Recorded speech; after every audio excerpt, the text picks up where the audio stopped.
So recently, we've been seeing some pretty exciting news for esports fans in these past couple of days. There's been a number of headlines about big names getting involved in the business of owning an esports team, the most notable of which arguably being the Philadelphia 76ers just bought Team Apex and Team Dignitas. The NBA has seen multiple personalities buying esports teams in the past year, whether you're talking about Rick Fox and Echo Fox, Shaq and many others with NRG, or the Celtics forward Jonas Jerebko buying Renegades. But unlike all those other business deals, this one is unique, seeing as it's the first time a North American sports organization has bought into the LCS. The way they've set things up are they are currently planning on using the Apex LCS spot but rebranding it as Dignitas, so we'll see Dignitas back in the NALCS with a mixture of Apex and Dig players, as is my understanding, although I'm not 100% on that. For those of you who aren't familiar with the Philadelphia 76ers, they aren't the most prestigious NBA team at the moment. In a previous video, I mentioned how in North American sports there's something called the draft, where depending on the sport it works a little differently, but talent from the college level is distributed to teams throughout the league evenly,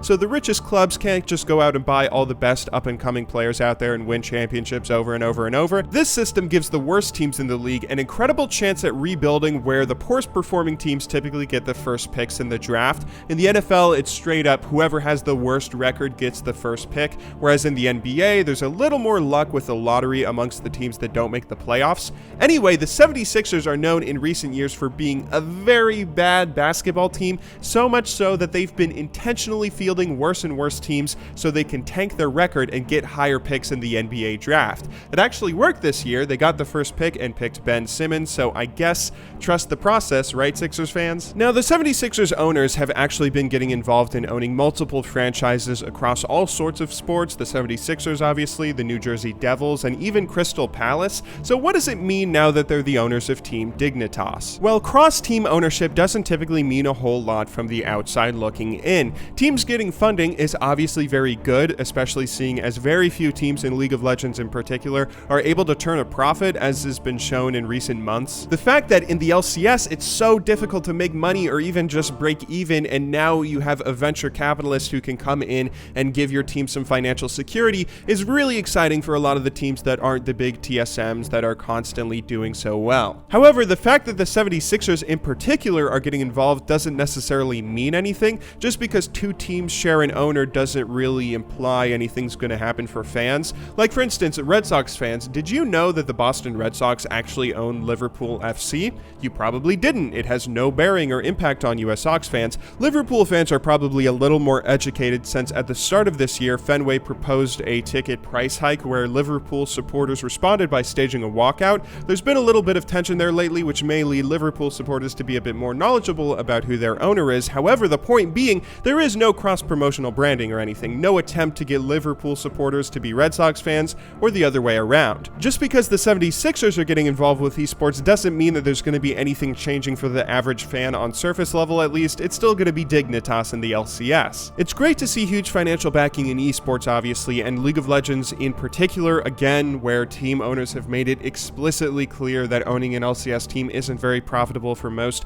But why are the 76ers getting involved with all this in the first place if that's the case? Well, this is actually what I think is super exciting about this situation that doesn't really have much to do with League. The reason that they, among many others, are buying LCS teams is they see it as a way to make money. More specifically, they see it as a way to reach consumers they don't have access to. In the second quarter of 2016, there was a record 812,000 Americans who cut the cord and got rid of cable. If you follow many YouTube personalities, you've probably heard a few of us say something along the lines of how TV is dying. That isn't just us talking about how successful and great stuff like YouTube and Netflix is because it's our job and we obviously want to see it succeed. That's actually happening, statistics show. TV really is dying, and this is an investor acknowledging that they're trying to reach an audience that's been growing, people that they couldn't really reach otherwise. This also suggests that they're okay with running an esports team at a loss because they see it as an opportunity to make money and reach consumers, not necessarily something that they're buying because they think it's already profitable and successful. They realize that owning an LCS team is owning something like Twitter, where it's an organization with huge potential that doesn't necessarily generate a ton of profit right now,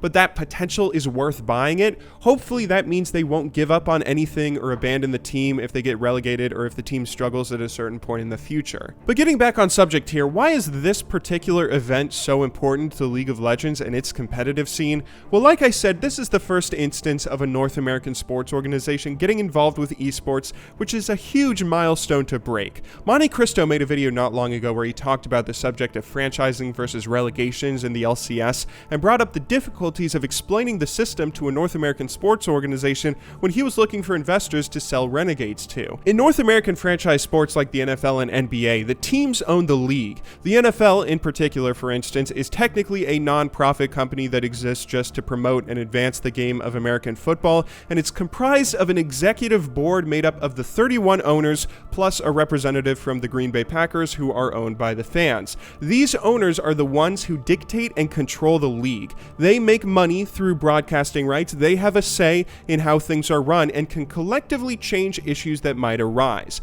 League of Legends isn't like that at all. Riot owns League of Legends. Riot has the final say in how the LCS is run. Owners don't get any money through broadcasting or any league-wide sponsorships. Investing in an LCS team is incredibly risky business from a sports organization's perspective because of this. Not to mention, we use a relegation system, so after your first split or two, you could be knocked down into a league that has much less support, which has already happened with teams who are venture capitalists back like NRG. The fact that a team who's intentionally lost games, intentionally tried to be one of the worst teams to effectively abuse a franchise system in the NBA, the fact that they, of all people, are now getting involved in such risky territory like esports, that's something to be celebrated and should make you very excited for the future.